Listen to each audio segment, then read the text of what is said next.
Up first, we're going to talk about the first game of the NFL schedule. We're talking about the Kansas City Chiefs against the Houston Texans. The Kansas City Chiefs ended up winning 34-20 over the Houston Texans.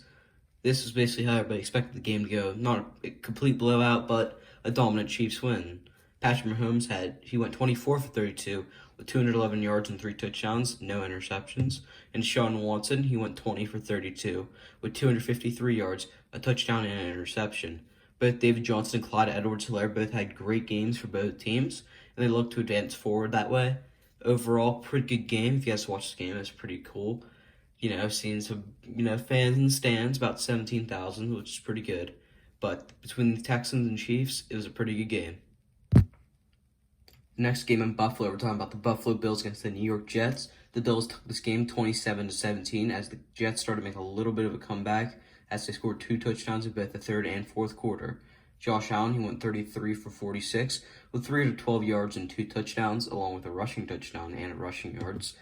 And Sam Darnold went 21 for 35, 215 yards, a touchdown and interception. Le'Veon Bell also ended up getting hurt this game, so that's definitely going to hurt them in the future. But the Bills take the game over the Jets 27-17. Next, we have the Green Bay Packers traveling to the Minnesota Vikings. This game saw the Packers defeat the Vikings 43-34 as Aaron Rodgers went 32 for 44 with 364 yards and 4 touchdowns, and Davante Adams also had a big game. Now for the Vikings side, Kirk Cousins 19 for 25, 259 yards, 2 touchdowns, and an interception, as Dalvin Cook also had a pretty good game. The Green Bay Packers beat the Minnesota Vikings 43-34 in Indianapolis, Minnesota. Continuing on, one of the biggest upsets of the week, we have the Washington football team upsetting the Philadelphia Eagles 27-17. And the Eagles scored 17 in the first half. They took a 17-7 lead into halftime, but ended up blowing it, allowing 20 points in the second half as they did not score at all. Dwayne Haskins went 17 for 31 with 178 yards and a touchdown, as Carson Wentz the Eagles 24 for 42, 270 yards, 2 touchdowns, and 2 interceptions, and he also got sacked 8 times, which is not good. He's kind of injury rattled, so you don't want to get him sacked all the time. Washington football team upsets the Eagles 27-17. On to the next game. Up next, we have the biggest blowout by far of the week. We're talking about the Baltimore Ravens blowing out the Cleveland Browns 38-6. But Cleveland did not score past the first quarter. There was a blowout from the beginning. Lamar Jackson went 20 for 25, 275 yards, 3 touchdowns, and also used his legs a little bit. As Baker Mayfield and the Browns, they went 21 for 39, 189 yards, a touchdown and interception, so not a good ratio there. Overall, though, the Browns just look outmatched and the Ravens look dominant as they did at the end of last year's regular season, as they win against the Browns by 32 points. Next up, we're talking about the Jacksonville Jaguars against the Indianapolis Colts. Another big upset. We see the Jacksonville Jaguars win 27-20. Gardner Minshew went 19 for 20, 173 yards and 3 touchdowns, the highest completion percentage of any game in NFL history at 95%. Philip Rivers is a new team, the Colts. It was 36 for 46, 363 yards, a touchdown and 2 interceptions, The Colts just did not have it. They ended up getting Marlon Mack out for the year, which is not good because that's kind of their stud running back. But Philip Rivers, hopefully they can get back on, good feet. As this was his first game, and Jacksonville also did have fans in the stand as well. So 27-20, Jacksonville upsets the Indianapolis Colts. Next, we see the relocating Las Vegas Raiders pick up a win against the Carolina Panthers as Matt Rhule drops his first game as a head coach. Derek Carr, 22 for 30, 239 yards, and a touchdown. Josh Jacobs, also an incredible game. Teddy Bridgewater went 22 for 34 in his Panthers debut, 270 yards and a touchdown. And if it was not for a questionable 4th and inches call giving it to the fullback, this game may have been swung and the Panthers may have won it. Overall, pretty good game. Las Vegas takes it 34-30 over Carolina. Up next, we see the Chicago Bears rally back and score 21 points in the fourth quarter to beat the Detroit Lions. Mitchell Trubisky went 20 for 36, 242 yards, and 3 touchdowns, while Matthew Stafford, he went 24 for 42, 297 yards, and a touchdown and interception. If it wasn't for a drop pass in the end zone by DeAndre Swift toward the end of the game, Detroit would have won this game. Sucks to suck, Detroit. Anyways, Mitchell Trubisky recoups his 2018 form as he leads a 21-point comeback to beat the division rival Detroit Lions. Now for a team that traveled from the West Coast to the East Coast, talking about the Seattle Seahawks as they defeated the Atlanta Falcons 38-25.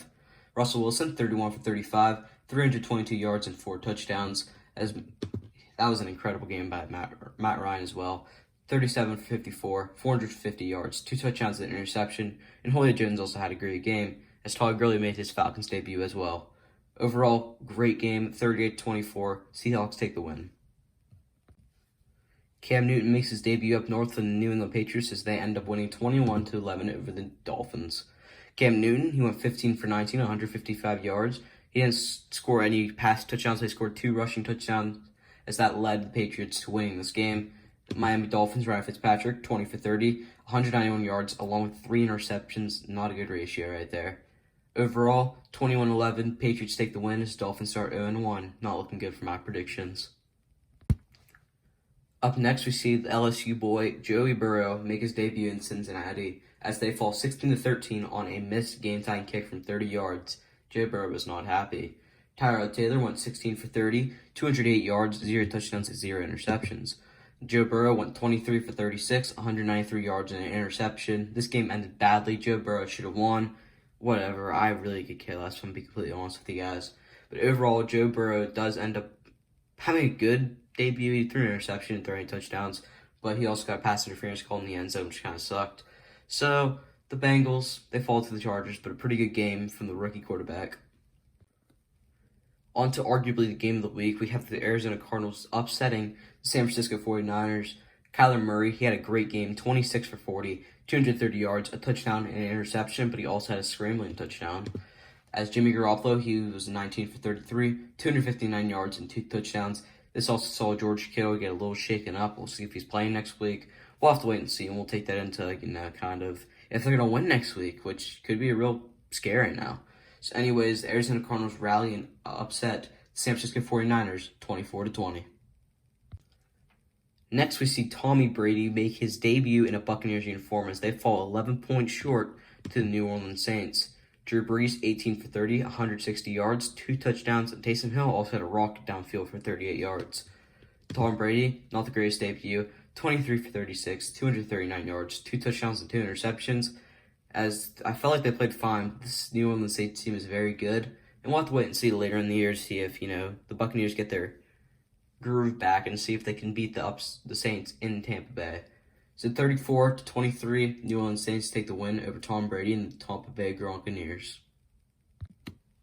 In this game, we saw SoFi Stadium be debuted as the Los Angeles Rams beat the Dallas Cowboys 20-17 on I guess it wasn't a blown, but a bad call for pass interference as Michael Gallup had a nice reception against Jalen Ramsey, but Jalen Ramsey sold a pass interference call. 20 for 31 was Jared Goff with 275 yards and an interception. As Cowboys quarterback Dak Prescott went 25 for 39, 266 yards, and a touchdown. Overall, good game, great Sunday night game. 2017, the Los Angeles Rams take the win. Now on to the first of the 2 games for the Monday night doubleheader.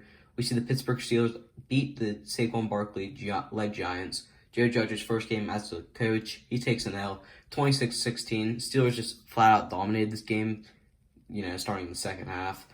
Their defense just looked dominant. I mean, if it wasn't for a couple special teams issues, this game probably would have been 26-6 maybe, but we'll take the win. My Pittsburgh Steelers take the win 26-16 as Juju Smith-Schuster has a great game. Ben Roethlisberger in his game back, 21 for 32, 299 yards, and 30 touchdowns. Daniel Jones in his game, he went 26 for 41, 279 yards, 2 touchdowns, and 2 interceptions. So overall, a good Monday night opener as the Steelers won 26-16 at MetLife Stadium. And on third down. Now on to the final game. Tannehill throwing and too far away from Khalif Raymond. Could not haul it in. Melvin Gordon, top of your screen, split out. Deshaun Hamilton in motion. And they find Gordon trying to get him. But he caught the football up. Loose ball. And it's Tennessee. 22 for 33. Really bailed out the Titans there. It's a 3rd and 1 now. 16-13. Now you can just give it to Henry. Now for the injuries we saw during the game, we see Marlon Mack being carted off as he tore his Achilles as he's out for the year. We see Michael Thomas suffer a high ankle sprain as the win over the Buccaneers still stands. Michael Thomas, he had a pretty bad game to his standards, so, he had a high ankle sprain. We'll see if he can come back for that and play in week 2. We see Le'Veon Bell with a hamstring injury as he will miss a couple of weeks for the New York Jets. David Njoku once again hurts his knee as he is on the IR, and he doesn't look to be placed off it anytime soon. Finally, we have George Kittle with a leg injury. We'll see what happens there. We'll see if he plays next week, but George Kittle, is questionable for the next week. I want to thank you guys for watching. If you liked the video, make sure to like, subscribe, and comment down below to turn on post notifications. And I'm NTG. Peace out.